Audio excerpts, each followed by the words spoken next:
Hello everyone, welcome to Dr. Rhythm, and we have a special guest. We have Lawrence, known as Melomano, with us.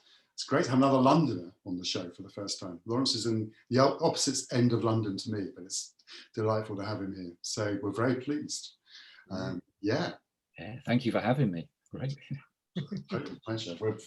We're kind of, it's very strange to be metaphorically in the same room with people you've been watching their videos. Yes, it is a bit strange. I couldn't quite believe it, seeing you on the screen and being part of it at the same time. But here we are. Let's see how it goes. Okay. Well, I'm going to start off. I'm going to show the first record.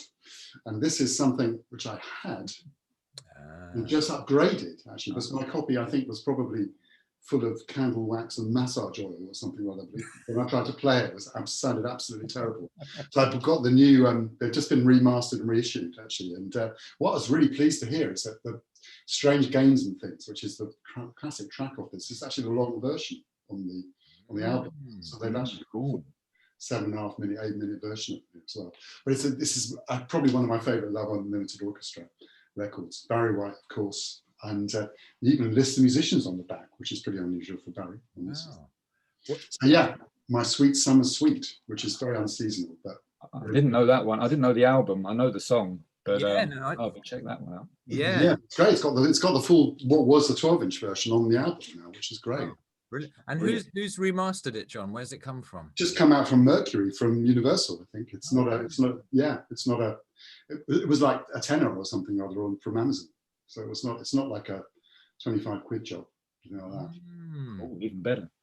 Because that is the title of the Barely Breaking Even compilation series. Yeah, that's right. It's the first one, wasn't it? Yeah.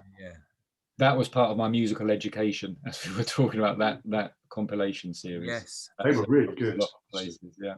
And that track used to be an anthem for Tim Westwood, bizarrely. Yeah, he used to have it at the start of his show. I remember. Yeah. Great. Hey, well, I mean, it's very unusual. The three of us have no idea what records we've brought, and it's very unusual that we can make a connection, particularly one quite as direct as this. But I have to say a big shout out to John, the 6-inch pianist. Actually, I think he was showing this record, which is the Love Unlimited, the all-female trio who sing a lot of the backing vocals on Barry White's music. And this is their album called In Heat, which has this fantastic version of Move Me No Mountain, which I think has turned into my favorite version of that tune. I mean, it's typical Barry White produced fare.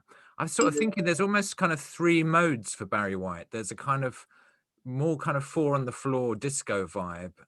There's a kind of ballad vibe, and then there's a super funky vibe, which and it's the super funky vibe. When you get that, that's really where it's all at, as far as I'm concerned. And I also was just noticing the kind of the beauty of the Barry White snare drum, actually. It's just got a really beautiful crack to it. I was listening to a 2-hour interview with Ed Green, who's a drummer on all those records, talking about his playing on those records. But they all got very pissed off because none of them were ever listed on the album covers at all, and they were playing right through those things. And did they not get royalties as a result?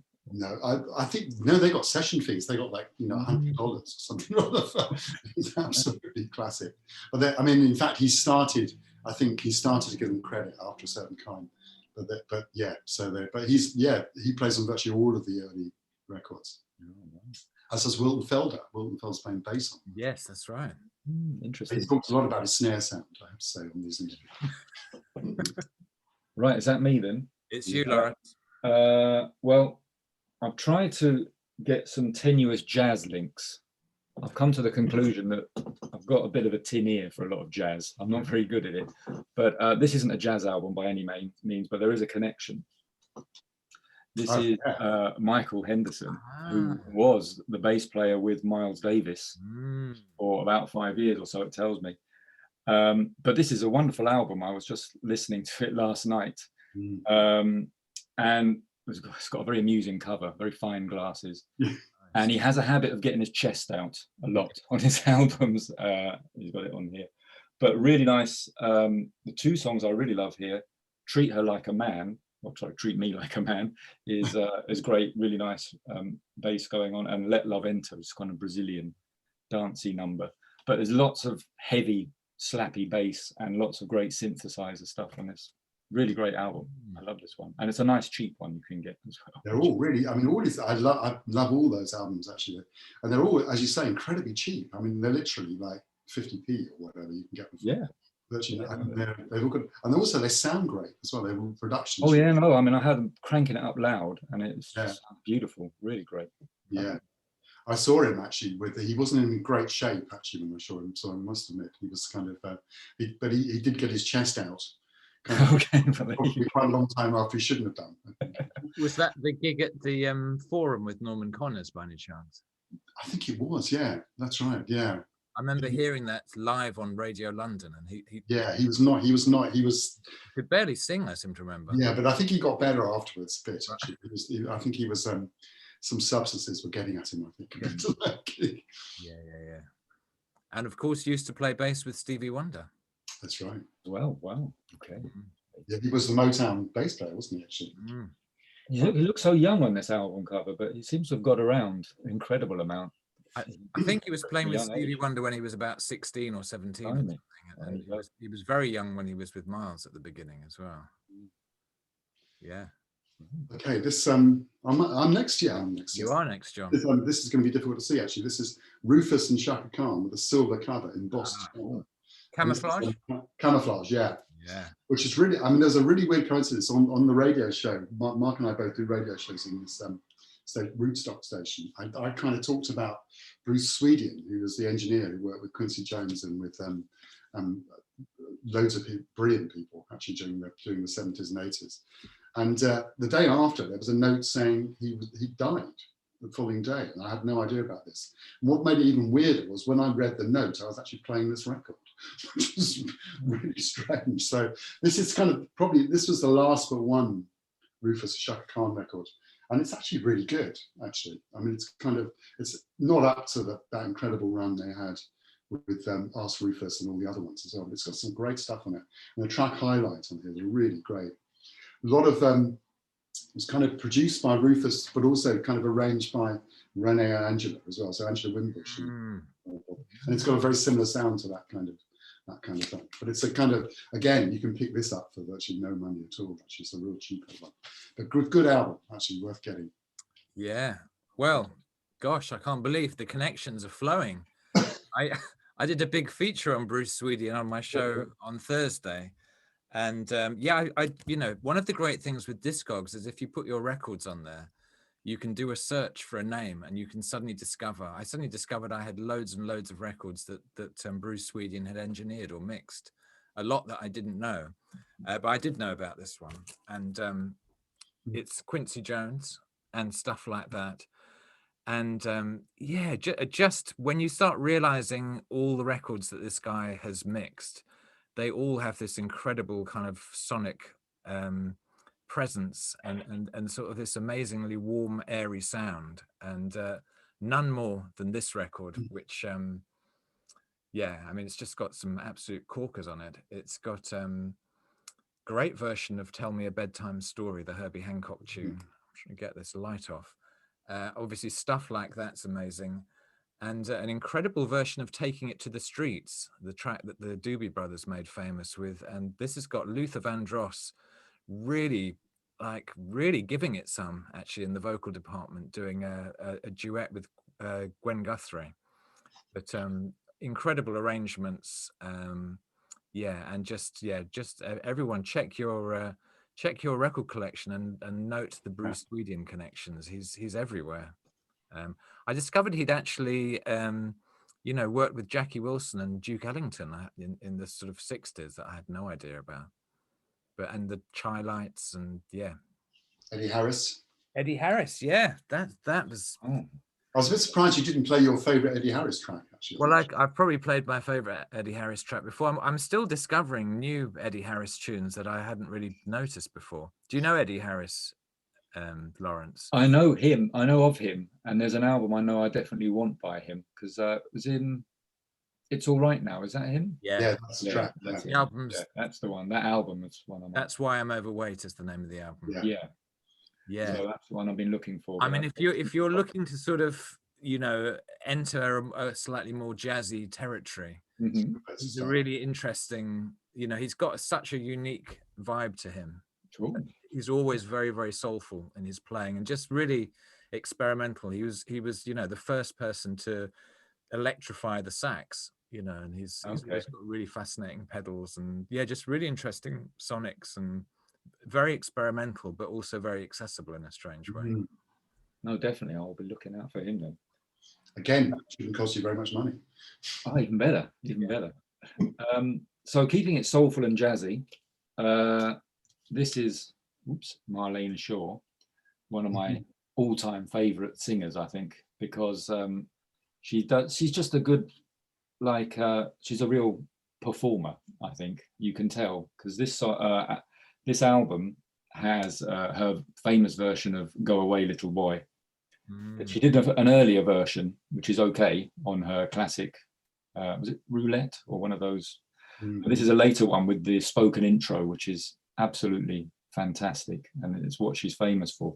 I have a slight problem with her because she's got loads of albums, but they're never totally consistent. There's always like one or two great songs on them, and then the rest of it's all right. But this one just about stands up, I think. It's got a sort of mix of disco-y, soulful stuff, and it's really funky when it wants to be. But yeah, Go Away Little Boy is lovely, and some of the songs are a bit soppy, but they're still really good and dancey. So, and her voice is fantastic, and she has that sort of attitude in her voice, which I really love. So she's one of my favorites, definitely. I don't know that album. I don't know that. Oh, this is great. On Columbia, that one. It's on Columbia, yeah. This is rather curiously an Australian pressing. Don't know how that ended up in the West End, but it did.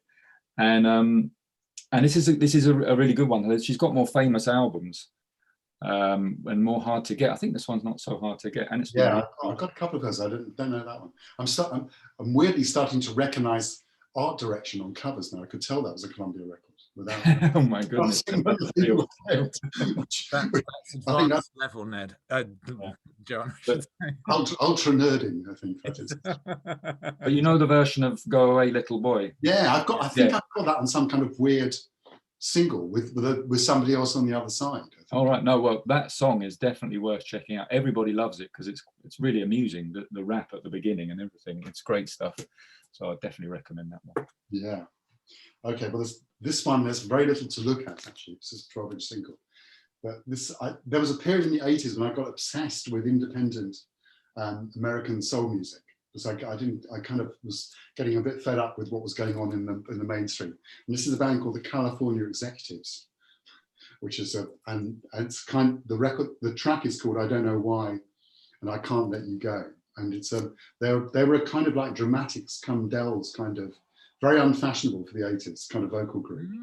With almost like a kind of slightly kind of reggae kind of vibe to it. It's really weird. I mean, I don't think they were really consciously trying to do a reggae thing at all, but it's got a real thumping kind of drum and bass kind of sound to it, their stuff as well. And I just noticed there's been a bit of a flurry of interest in them on YouTube recently. And so yeah, they're called California Executives and it came out on Williams Records. And I want to check that out. Sounds good. Really good. The track to check out is definitely I Don't Know Why. That's the track on YouTube. It's got a really nice sound to it, actually.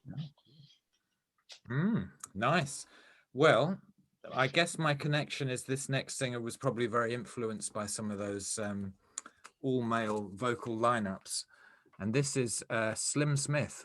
This is a Canadian issue of a kind of a compilation called The Late and Great Slim Smith.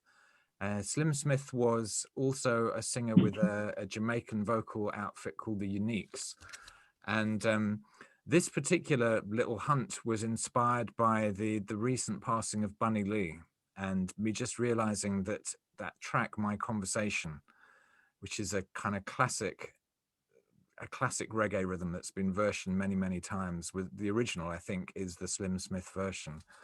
And this was the only kind of format I could find it without spending a huge amount of money on probably a very scratchy 7-inch.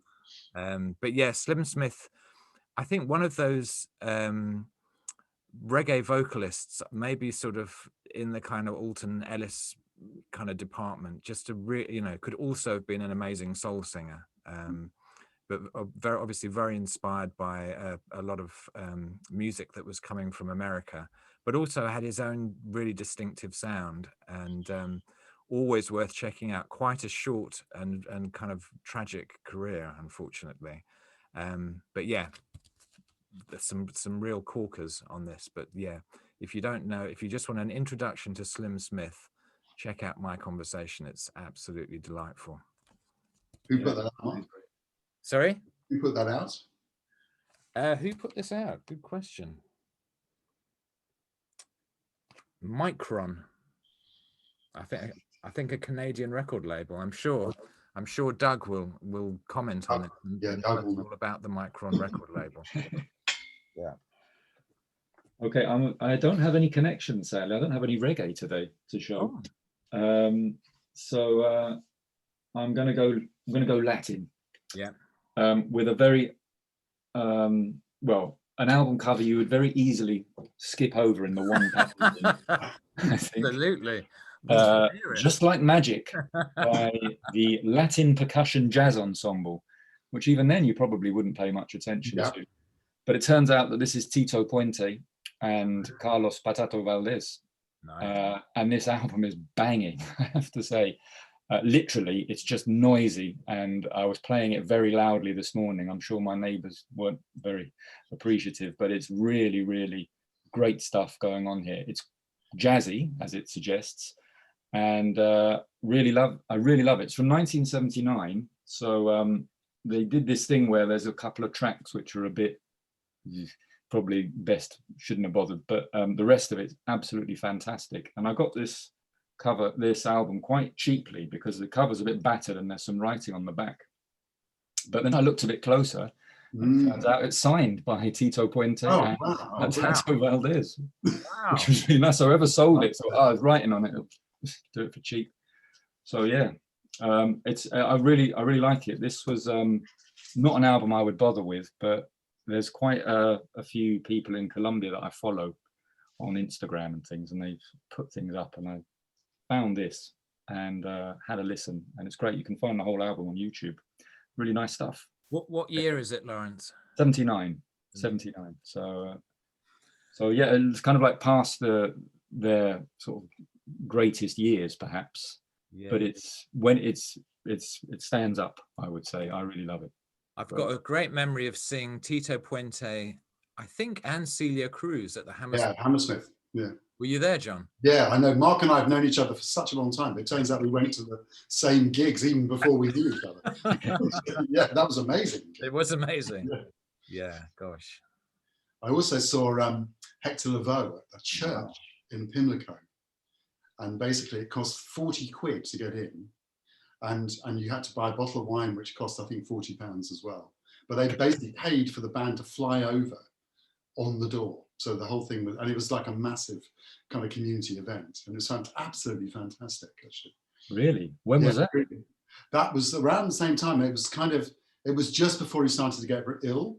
Yeah. So it was kind of 80, maybe 79, 80, something like that. Okay. Wow. I remember the friend of mine called Sue Stewart, who used to write a lot about Latin music. And yeah, but that gig at Hammersmith was fantastic as well. Definitely. Well, there is a link to this because Patato Valdez is on it, actually. Oh my God, John, that's which is pretty good. Actually, I didn't even know that. But this is there's a series on Blue Note called the Tone Poet series, which is where things are reissued and mastered to a very high kind of quality. And this is definitely one of my top 5 Blue Note records by Duke Pearson, as you can see. And it's called The Phantom. It's got a kind of, he was one of the first people to really start, I mean, beyond obviously the Stan Getz kind of period, to really start incorporating Brazilian music in a different kind of way into what he was doing. And this track has got Victor Pantoja on it as well, and Al Gaffer, really interesting, kind of very swampy kind of sounding, kind of, the title track is absolutely killer on this. Actually. Swampy is a really good description of that. Yeah.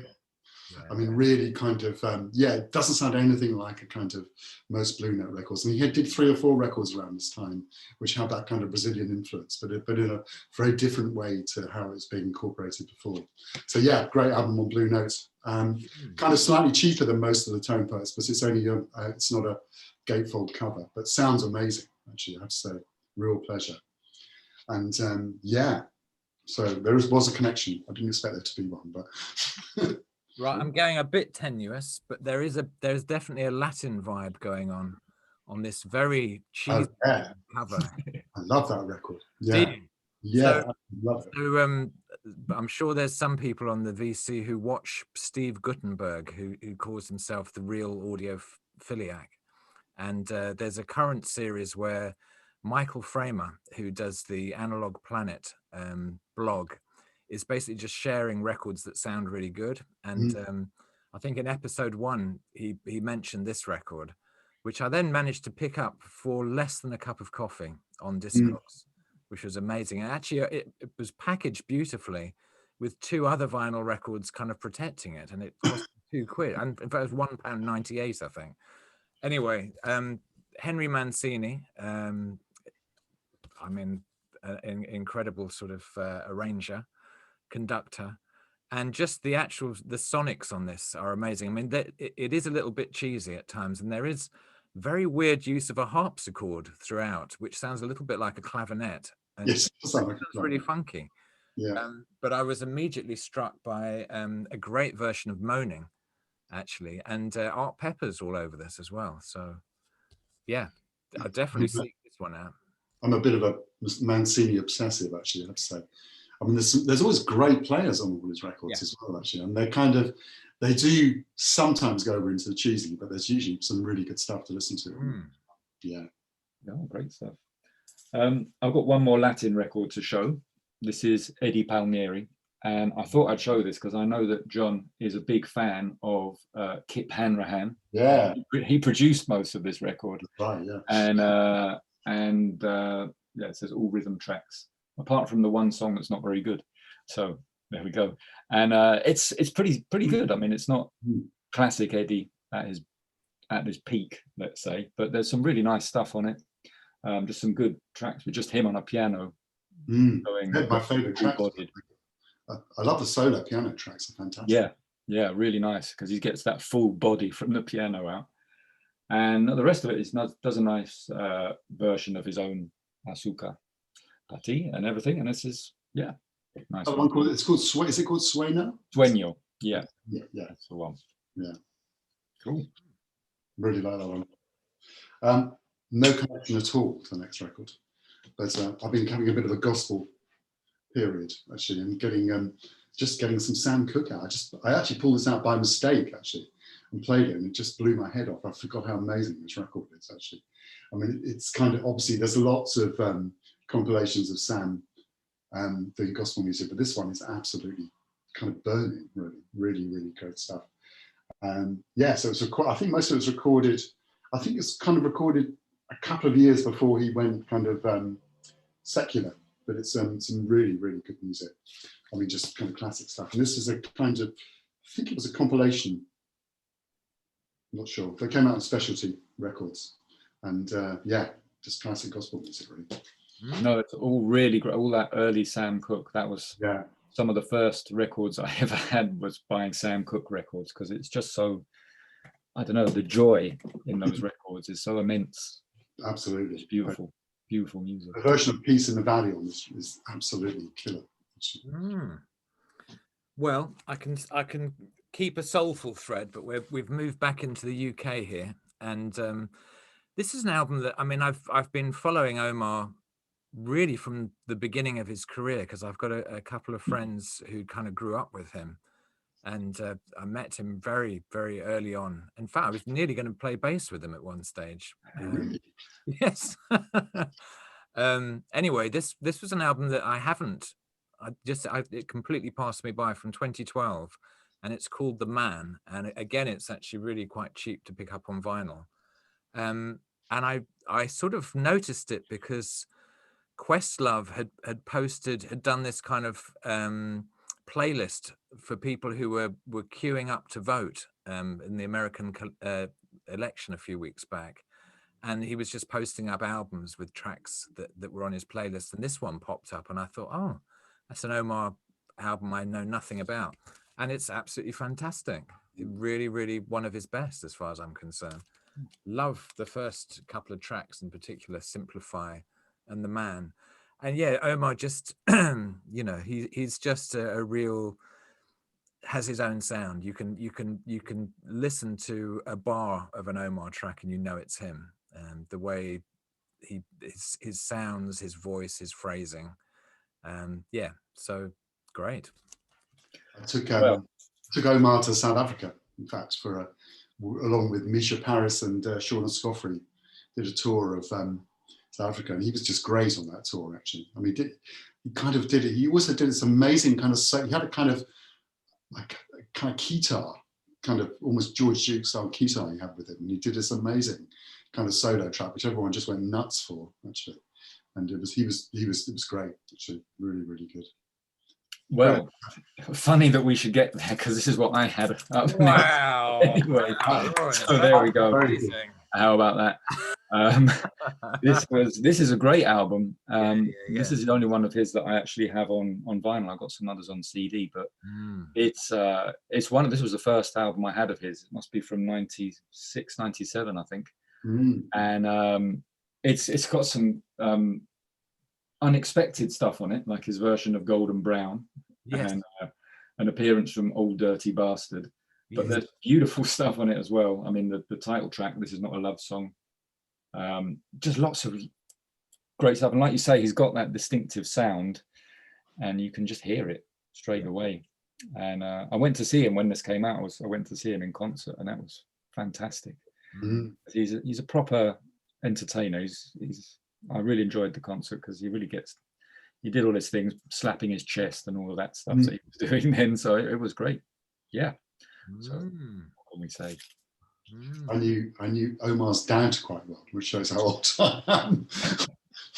he used to run a kind of organisation literally around the corner from where I am now, actually, for a long time. He was also involved with a guy called Root Jackson in a really good jazz funk band. There was a UK jazz funk band from the 70s, actually, who have now become a kind of collector's items, actually.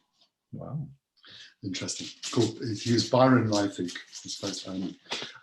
There was a not very good documentary about Ronnie Scott's on TV last week, actually, which was kind of really disappointing, really kind of cheap, I thought, actually, really disappointing. But what they didn't do was really talk about Ronnie's playing very much. Talked about Ronnie's life quite a lot. And this is just a great, I always really liked this record, but this was recorded in kind of late 70s, and he was just kind of, I think, getting aware of other stuff that was going on the scene at the time. People like musicians like Eberhard Weber and others. And he started recording some stuff which wasn't part of the kind of standard jazz repertoire. And this is a great record, actually. It's also got a really beautiful version of Send in the Clowns, which is basically just the Sondheim song, which is just Ronnie playing solo. And he was just a great player, as well as being everything else we know about Ronnie Scott as well. But yeah, it was I thought it was a very kind of shoddy documentary, actually, really poor. I started watching it yesterday. I only got about 20 minutes into it. Wasn't good, actually. But yeah, this is great. This has got a sticker on it saying an album from the Ronnie Scott Collection gift pack on the front, which is, I haven't got the rest of the gift pack, I don't think. Well, I was watching the documentary on UK jazz that they had yesterday. That was a lot more entertaining. Was it good? Yeah, I enjoyed it. I mean, because I haven't really kept up with a lot of that, and they had some really nice performances of all the hot names of the moment. So that was really good. It's like over an hour long special of artists on the telly. Can't ask for much more, really. Well, I have to say, John, I have a sensational connection to make with your last record. You have Ronnie Scott there. No, I don't have Ronnie Scott here, but I do have my mum's copy of Lady Madonna by the Beatles, which features Ronnie Scott doing a saxophone solo. Yeah. Wow. which I was listening to a Giles Peterson. He was doing like his top, or 20 favorite British jazz tunes pre 1995. And I recall having read in some Beatles biography that Ronnie Scott appeared on this, but I'd forgotten. And actually, yeah, he's doing a solo. It's a great tune. Yeah. So there we go. There's a Ronnie Scott's collection, and I'm a huge Beatles fan. And I'm, there's a lot of sentimental value because I kind of grew up actually DJing with these on my mum's kind of dance set record player, where you could load 7 inches and sort of decide the order of them. Stack them. Yeah. In fact, there is a weird connection there, because my mum had a copy of that record, so which I had.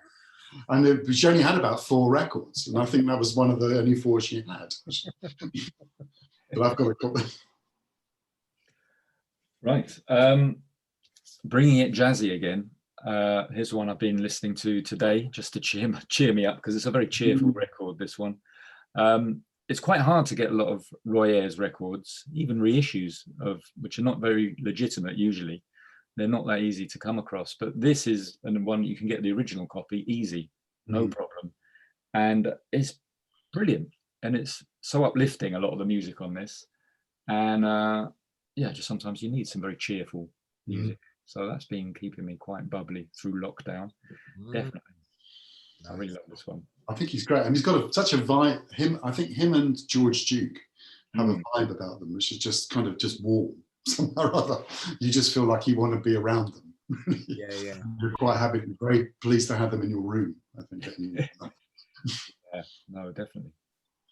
Very good. Well, my last one's a really weird one, because it's I was looking. Van, who's also known as Shaka Funk, on a kind of vinyl community legend, did a kind of weird kind of 3D tour of his listening room, and on the seat was a copy of this record, which is by the Keith Hartley Band, and it's called Overdog, and it's Keith Hartley Band were a UK kind of blues rock band. Keith Hartley played with John Mayall and those kind of people, and I couldn't really. I thought, what's that doing? What's that doing on his seat? And he's a complete Keith Hartley fanatic, basically. Loves his music, and this is kind of. I mean, I have to say, blues rock is not my favourite genre of music. In fact, it's right down the bottom of the list, I think. But this is a great record, actually. And they had a really good kind of singer guitarist called Miller Anderson, who's got a very kind of he was a Scottish guy, got a very soulful kind of voice. But this was a kind of album from the late 60s. They were very unusual. They were one of the very few UK bands to play at Woodstock. They played around a lot at the time. So anyway, this is Overdog by the Keith Hartley Band, and this is for Shaka Funk, really. Wow. Well, I can make no connection with that at all, apart from it's more UK music. This is the Valdez Trio, and this is a kind of EP that has recently been reissued by Mr. Bongo. It originally came out in 2017, and I completely missed it. And basically, if you like sort of the Comet is Coming, Shabaka Hutchins, and Yusuf Kamal, I would say that this is the music for you. It's UK jazz, but it's kind of just dipping its toe into a new type of fusion. And every track is a winner. Yellow Ochre Part 1's an absolute corker. 40 Points got Shabaka Hutchins on it. But all really nice. And I noticed when it obviously sold out very fast when it first came out on vinyl, and goes for a lot of money. So pick it up pretty cheap from Mr. Bongo now. It's got Danalog, who's 1/3 of The Comet is Coming, as the producer. And yeah, it just sounds really, really nice as well. Just a trio. Good stuff. No connection for my final one either. Something a bit autumnal, just for the sound. This is Gaetano. It's a lovely record, this one. Yeah. And it recorded in exile in London. And although this isn't the original legitimate copy, it's a bit crackly and probably recorded with a tape recorder or something. This was one of the many bootlegs which swamped London in like the early 2000s, and they all cost like £5, and it was brilliant. They were giving them away, and I got a whole load of them. And this one, I didn't really listen to it much at first, but now I'm a bit older and wiser. It's lovely, lovely record, this. And actually, my wife, when we first came to London, she was feeling a bit out of sorts because she wasn't a long way away from home. She listened to this record a lot, she told me. Particularly London, which is an interesting one.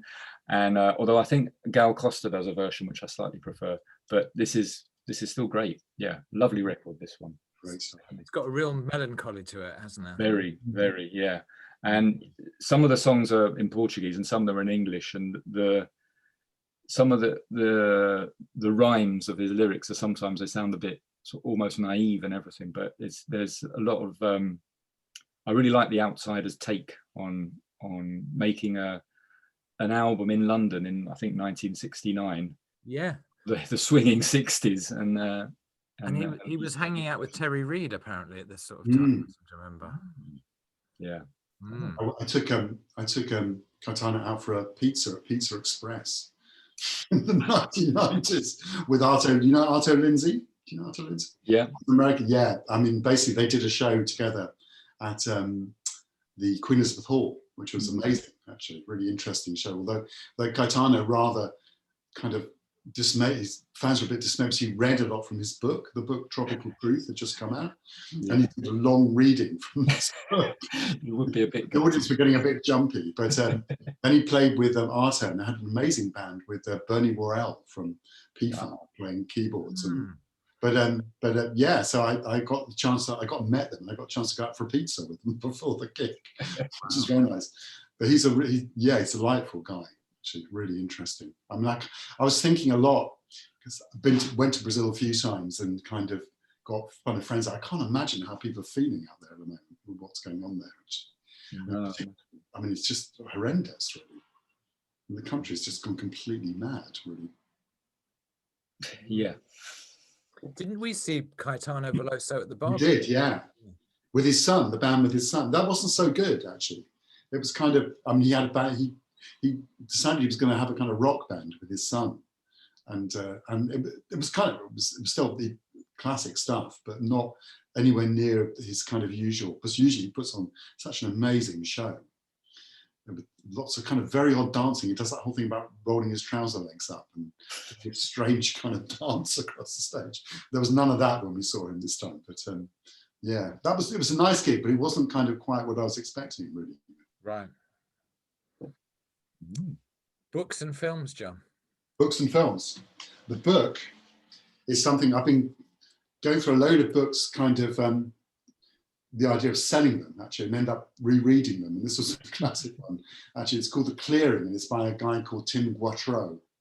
And it's about a kind of, a logging kind of concession in Louisiana.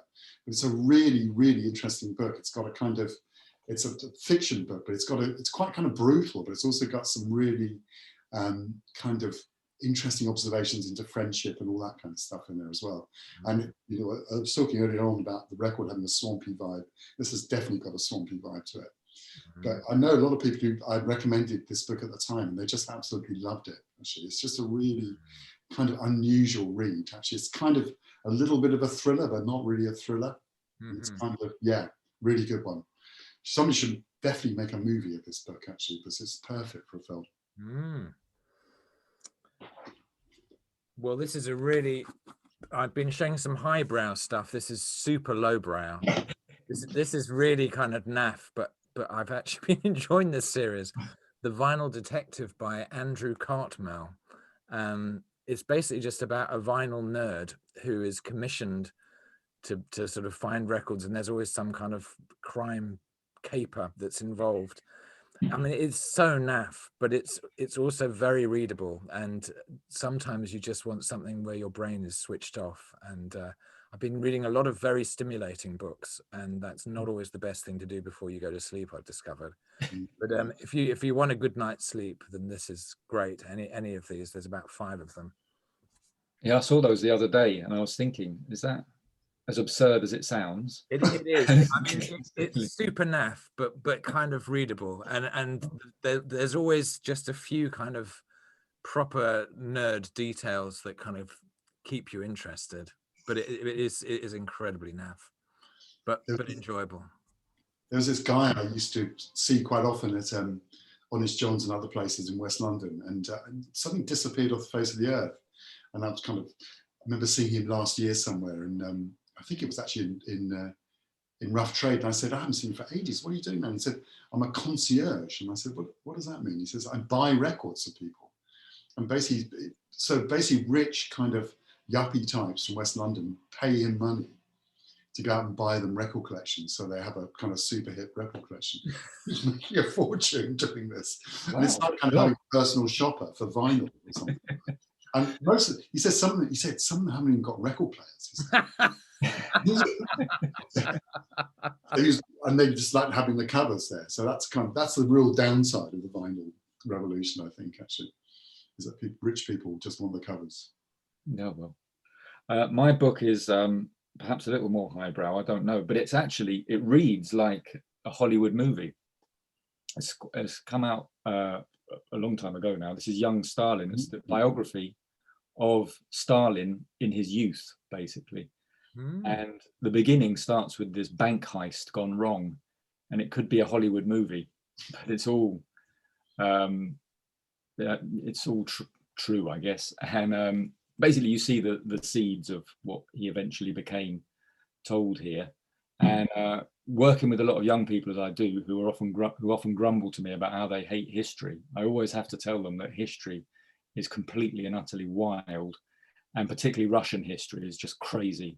And you read books like this and it's bonkers. Game of Thrones and all that have got nothing on real history. So yeah, I was enjoying that through lockdown. That was a good one to read, actually, through lockdown. Yeah, no, the Court of the Red Tsar, which he did after that, is very famous. But this is just his Stalin's youth and basically being an unpleasant person. As you can so we can do films. Actually, I don't have a film, John, but if you've got one, share it. I've got some films. Just kind of, again, looking for stuff to sell, ended up watching it and not selling it. This is a really great film, Wilco kind of a series of concert films. Always really like Wilco as a band. I think they're great. And this is kind of a tour they did back in 2005, I think it was. Just really nicely lots of camera angles, really beautiful sets and so forth. And it's called Ashes of American Fags. Nice. And TV-wise, there's a great series on Channel 4 in the UK called Same Sky, which is I got told about a couple of weeks ago, and I got totally obsessed with, which is about East and West Germany in the 70s. Really interesting, beautiful kind of attention to detail, great characters. And it's also got the woman who was the main lead in The Bridge, the TV series The Bridge as well, Sophia Helen. That's my new thing. Well, I'm still watching, I'm into nearly finishing series 3 of Ozark on Netflix, which I do think is a fantastic series. It's just, it's so kind of intense that it's not something that you want to watch 3 episodes in a row of. There's too much. It's too visceral, but it's a great watch. So that's my recommendation. Oh, lots of people have recommended that to me. I think you have to put in the hours, but you have to put in the hours. It's about 12 episodes and there's 3 series. So okay, that's not too bad actually. Oh, the other thing actually, which I'm loving, which is completely the other side of the scale, is Schitt's Creek, which is it's very funny. Very funny, yeah. And there's 6 series of that. So that between those two, that's what I've been watching. Yeah. I was going to recommend tomorrow. I'm quite looking forward to Steve McQueen. His series of films, Small Axe, Lovers Rock, is coming out tomorrow, telling the story of that. There's a whole feature-length movie about it, which would be interesting. There's 5 movies in total. I watched Mangrove, which was fascinating last week, which was really good because sort of parts of British history which people don't know about. Certainly for people like me who weren't really around then. So I think that was really great. So I'm really looking forward to that tomorrow and the rest of that. But a film that I was watched recently is a Colombian movie, Embrace the Serpent. It's a black and white movie, and it's basically like a hallucinogenic trip. It's all about this guy. It's very hard to explain, but it's very much, I'd recommend it. It's about the Amazon jungle and indigenous cultures in there, but it's amazing. It was nominated for an Oscar, and really fascinating. This guy, Ciro Guerra, who directed it, did another film, Birds of Passage, which is like a sort of Colombian Goodfellas, if you like, although that's not a very good description of it, but really great. And yeah, amazing film. It really just takes you in, and yeah, it's definitely recommend that one. That sounds right up my street, actually. No, it's a great one. That I really would. Wow. Well, what a great session.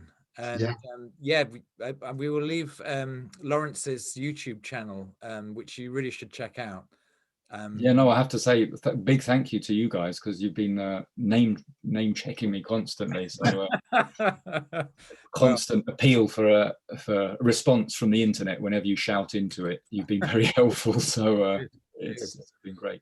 And as ever, John and I are both doing regular radio shows, and we'll leave a link for those. And yeah, thank you everyone for your comments, and very much appreciate being able to do this.